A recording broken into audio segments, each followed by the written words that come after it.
여러분이 평소에 다른 사람의 눈치를 너무 많이 봐서 가슴이 답답한 느낌이 든다면 오늘 이 영상이 꼭 필요할 겁니다.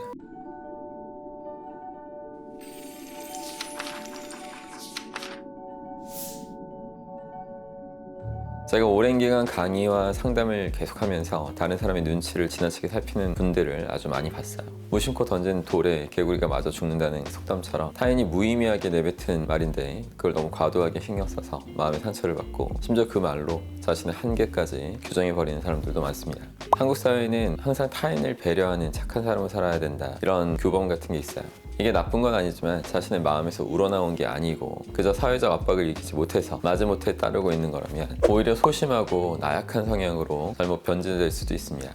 예를 들면 가슴에 있는 진실한 생각을 남에게 말하는 것이 마치 권위에 대한 도전이나 타인의 무례한 태도라고 생각하기 때문에 자신의 의견조차 당당하게 피력하지 못하는 걸 말하는 거죠. 내가 이렇게 말하면 남들이 나를 건방지다고 생각하진 않을까? 내가 혹시 이런 말을 꺼내면 누군가 상처 주는 거 아닌가? 자꾸 이런 생각들을 하면서 생각과 행동을 너무 강하게 검열하니까 정작 가치 있는 목표에는 더 집중할 수 없게 됩니다. 목표에 정신을 온전히 기울이지 못하니까 이뤄놓은 성과가 대단할 리가 없고, 그러니까 자신감도 떨어지고, 자신감이 없으니까 더더욱 다른 사람의 눈치만 살펴보게 되는 악순환이 되죠. 그러니 현재 눈치를 많이 보는 예민한 성향을 가진 분이라면 지금부터 조금은 좀 무던하고 거침없는 태도로 살 필요도 있는 거예요. 한 가지 사례를 들려드릴까 합니다.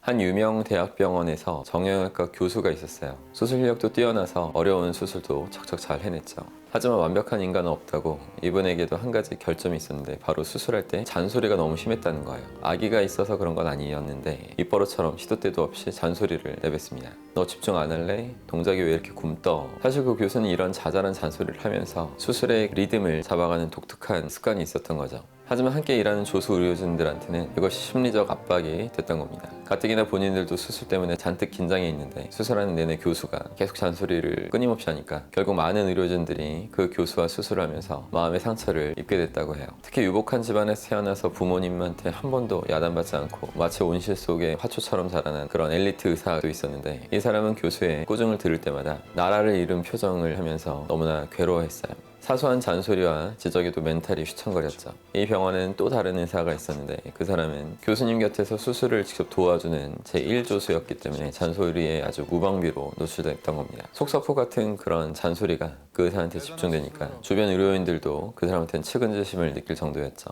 하지만 정작 그 사람은 멀쩡했어요. 그 의사의 특징이 교수가 계속 잔소리할 때 가볍게 네 이런 것만 계속 반복했다는 거예요. 교수가 잔소리를 꺼내기가 무섭게 의사는 마치 준비한 것처럼 네 이렇게만 앵무새처럼 읊었던 거죠. 이 의사는 수술할 때 그 교수가 잔소리를 한 바가지 쏟아내도 끝나고 나면 콧노래를 흥얼거리면서 목욕을 했다고 해요. 마치 한 번도 잔소리 듣지 않은 사람처럼 동료들과 즐겁게 이야기도 나눴고요. 이렇게 잔소리를 조금도 신경 쓰지 않았던 의사는 오랫동안 계속해서 실력 있는 교수와 일할 수 있었고, 이 과정에서 수술 기술을 탁월하게 가다듬어서 몇 년 후에는 그 분야 수술 실력이 가장 뛰어난 그런 의사가 됩니다. 교수의 잔소리는 그냥 습관이었는데 어떤 사람들은 예민하게 반응하면서 분노를 표출하고 좌절했지만, 그 의사는 교수와 함께 수술하면 자신의 기술이 반드시 향상될 거라는 더 갇혀있는 그 사실에 입각해서 계속 몰입할 수 있었던 거죠. 계속 본질에 집중하고 있으니까 자잘한 부분에는 크게 신경 쓰이지 않게 돼서 잘 이겨낼 수 있었던 겁니다. 게다가 교수의 질책에 무슨 특별한 의미가 없다는 그런 통찰을 갖고 있었으니까 바로 그냥 털어내 버릴 수 있는 거죠. 그러니까 수술할 때마다 마음의 상처가 골마간 여타 의료진과는 달리 그 의사는 가장 많은 꾸중을 들었음에도 불구하고 마음의 앙금을 조금도 남기지 않을 수 있었던 겁니다. 무심코 던진 돌에 개구리가 맞아 죽는다는 속담에서 돌은 다른 사람의 날카로운 말을 의미해요. 하지만 말은 결코 돌이 아닙니다. 마음먹기에 따라서 타인이 아무리 의도적으로 공격적인 말을 했어도 거품처럼 아무런 영향을 받지 않을 수도 있어요. 타인이 조금 언짢은 말을 했다고 해서 자동적으로 상처를 입을 필요가 전혀 없습니다.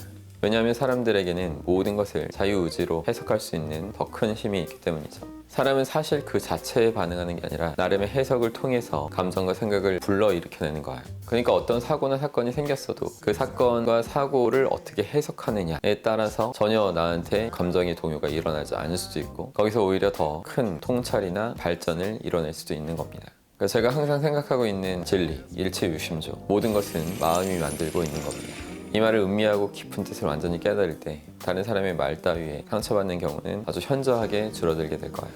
어떤 사람이든 계속 발전해 나가는 과정 중에 주변에 잡다한 불협화음, 소음들 이건 존재할 수밖에 없습니다. 그때 그냥 한 귀로 듣고 한 귀로 흘려버리는 지혜가 필요하죠.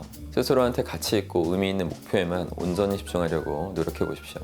그럼 더 이상 눈치 따위 보지 않고 자신의 신념대로 더 멋있게 할 수 있게 되실 겁니다.